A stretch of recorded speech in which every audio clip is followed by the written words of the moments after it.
नमस्कार। आज हम एमए फाइनल राजनीति विज्ञान के महाराजा गंगा सिंह विश्वविद्यालय बीकानेर के पाठ्यक्रमानुसार सिक्स्थ पेपर के अध्याय संघ और राज्य के मध्य संबंध विधायी संबंधों पर चर्चा करेंगे।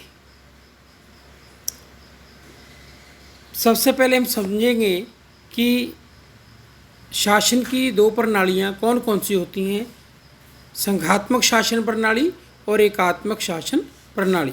संघात्मक शासन प्रणाली से क्या आशय है?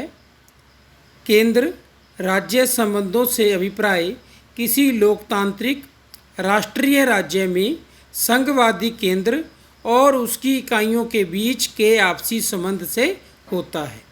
संघात्मक शासन व्यवस्था वाले देश हैं भारत, अमेरिका, कनाडा इत्यादि। नंबर 2, एकात्मक शासन प्रणाली। एकात्मक शासन प्रणाली से आशय क्या है? जो एकमेव शक्ति के रूप में शासित हो, जिसमें केंद्रीय सरकार अंततः सर्वोच्च मानी जाती है तथा प्रशासनिक विभागों को मिलने वाले अधिकार केंद्रीय सरकार पर निर्भर हों, एकात्मक शासन व्यवस्था कहलाती है। एकात्मक शासन व्यवस्था वाले देश हैं ब्रिटेन, फ्रांस, जापान, इटली, चीन इत्यादि।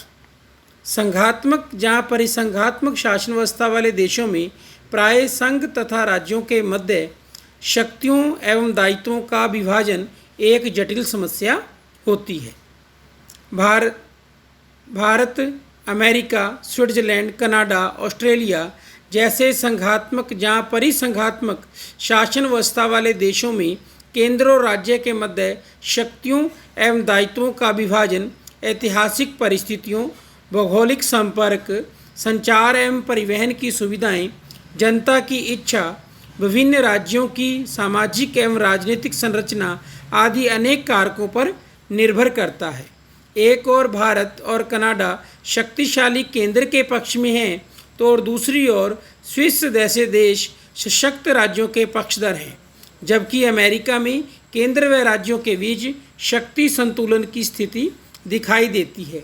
कनाडा के समान ही भारत में भी केंद्र तथा राज्यों की शक्तियों का संविधान में स्पष्ट उल्लेख किया गया है तथा अवशिष्ट शक्तियाँ केंद्र को प्रदान करते हुए एक शक्तिशाली केंद्र की स्थापना की गई है। केंद्र राज्य संबंध का शक्ति विभाजन, विधायी संबंध, प्रशासनिक संबंध और वित्तीय संबंध। विधायी संबंध अनुच्छेद 245 से 255 तक भाग 11 में है।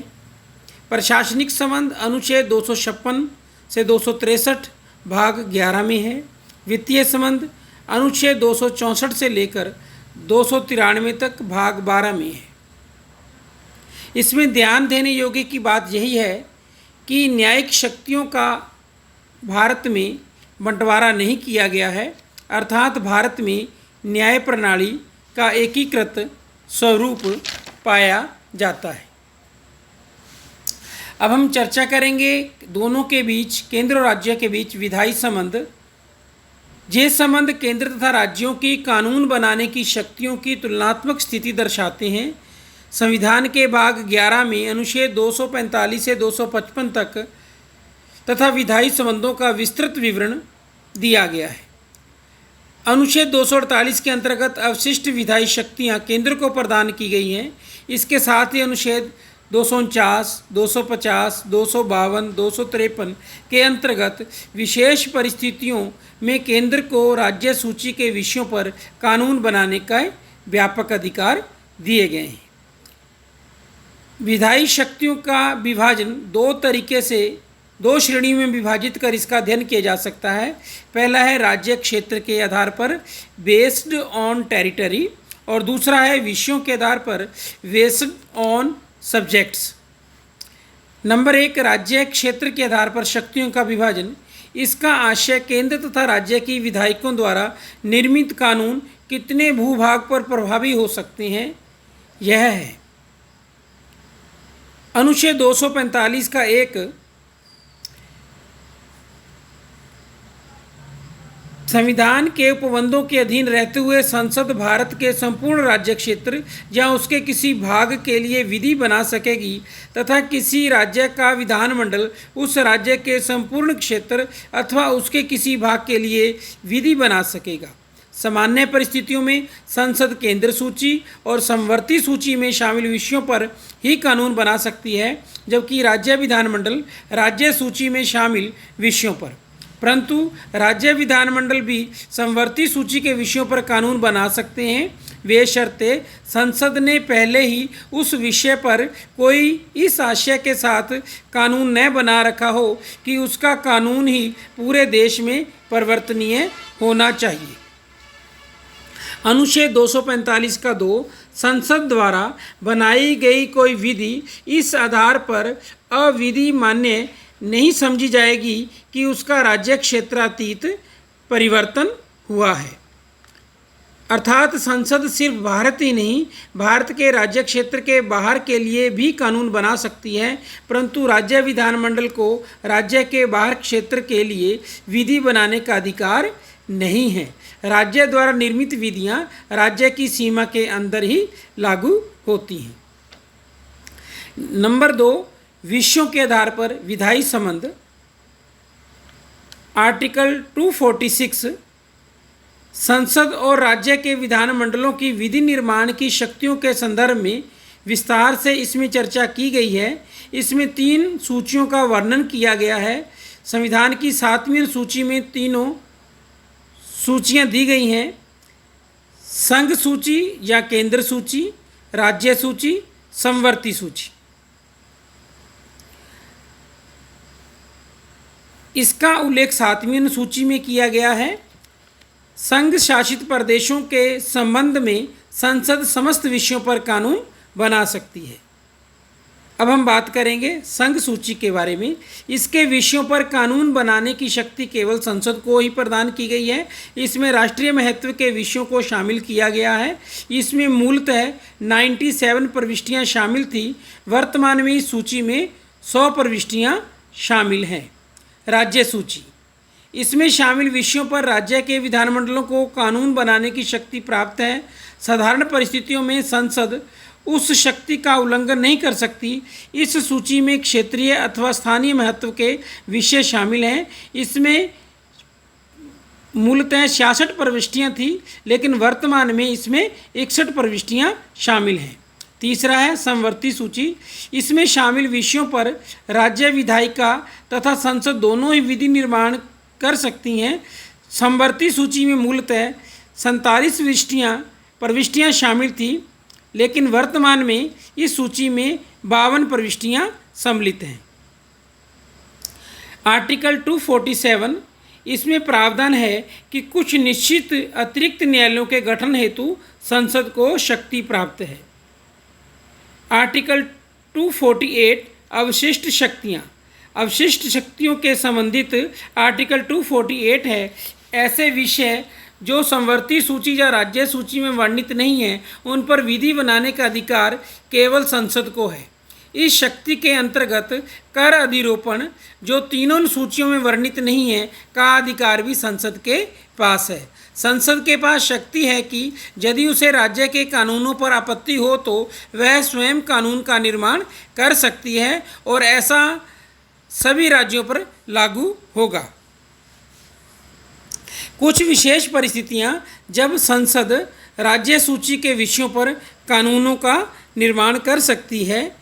नंबर 1, राज्यसभा के प्रस्ताव के आधार पर आर्टिकल 249, यदि राज्यसभा उपस्थित और मत देने वाले सदस्यों के 2/3 समर्थन से यह संकल्प पारित करती है कि राष्ट्रीय हित में यह समीचीन है कि संसद राज्य सूची में शामिल किसी विषय पर विधि बनाए, तो संसद राज्य सूची के उस विषय पर संकल्प के प्रभावी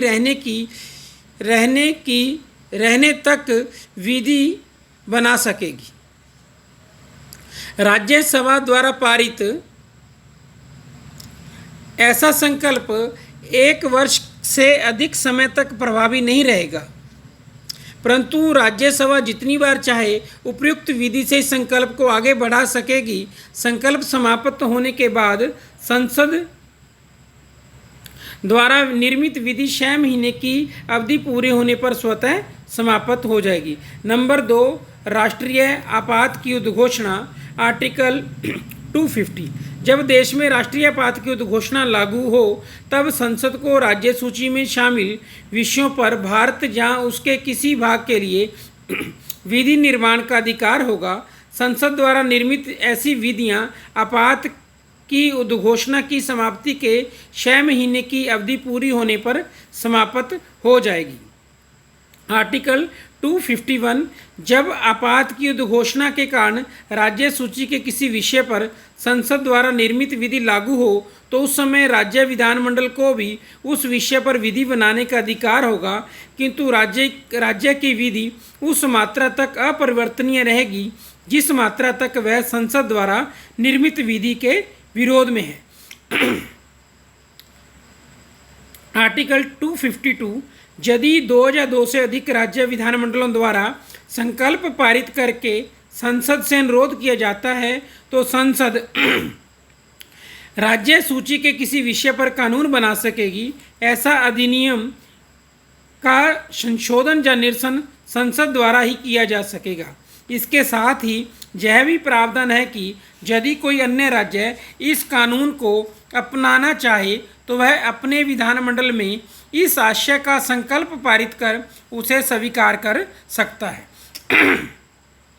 अंतर्राष्ट्रीय समझौतों को लागू करने के संदर्भ में आर्टिकल 253 संसद को यह विशेष शक्ति दी गई है कि वह भारत सरकार द्वारा किसी अन्य देश के साथ की गई संधि, ट्रीटी, करार, एग्रीमेंट, अभिसमय, कन्वेंशन जहाँ किसी अंतर्राष्ट्रीय सम्मेलन, संगठन आदि में किए गए किसी निर्णय को लागू करने के लिए विधि पारित कर सकती है।